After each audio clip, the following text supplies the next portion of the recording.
रोटियां रास्ते भोजन। नमस्कार दोस्तों, आज का ये एपिसोड हमारी माताओं बहनों के लिए खास है। हमारा देश पुरुष प्रधान देश माना जाता है और ऐसा माना जाता है जहाँ घर गृहस्थी को चलाने का कार्य दो भागों में बांटा हुआ चला आ रहा है।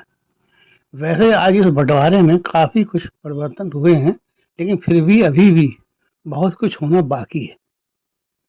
पुरुषों के लिए सिर्फ अर्थ की व्यवस्था करने का काम और महिलाओं के लिए भोजन पकाने से लेकर घर के सभी अनेकों कार्य संपन्न करना होता है।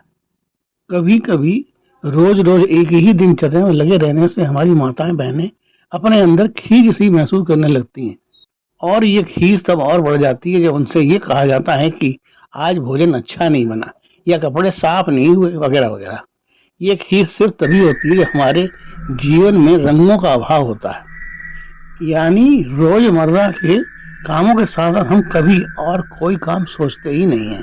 जैसे साथ बैठकर इंडोर गेम खेलना, आपस में विचार विमर्श करके कुछ दिनों के लिए कहीं आउटिंग पर चले जाना, आपसी रिश्तों को मजबूत करने के लिए किसी रिश्तेदार के यहाँ घूमने हालचाल लेने जाना आदि आदि। जब एक ही दिनचर्या रोज रोज अपनाई जाएगी तो खींच तो अपने आप ही आएगी। क्या रोज सुबह उठना, घर में झाड़ू पोछा करना, खाना पकाना, कपड़े धोना, यही भी कोई जिंदगी है? ये बातें मन में आना स्वाभाविक है।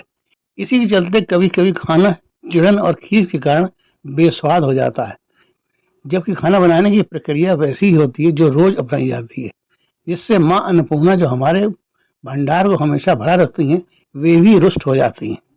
माँ अन्नपूर्णा तभी खुश रहती हैं जब रसोई घर में भोजन पकाने वाली महिला या पुरुष कोई भी हो बड़े प्यार से और खुशी खुशी भोजन तैयार करता है। बेमन से या भोजन पकाना एक बोझ समझने से हमारे पकाए हुए भोजन में कभी कोई स्वाद नहीं आता, चाहे कितना भी उसे मसालों से सराबोर कर दिया जाए। और ना ही ऐसा बेमन से पकाया हुआ भोजन किसी को ठीक ढंग से हजम ही होता है।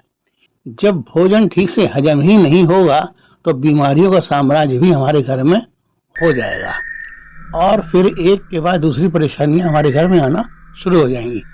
जैसे जैसे परेशानियां बढ़ेंगी वैसे वैसे हमारी माताएं अपने काम को बजाय खुश होकर करने के और बेमन से करेंगी, जिससे वही हाल होगा कि ज्यों ज्यों दवा की रोग बढ़ता ही गया। मैं अपने भाइयों से आग्रह करूंगा कि वे भी अगर घर गृहस्थी कामों में अपने कदम से कदम मिलाकर चलने का प्रयास करें तो माता बहनों को भी खुशी होगी, और जब घर की साक्षात लक्ष्मी खुश होगी तो मां अन्नपूर्णा खुश क्यों ना होंगी?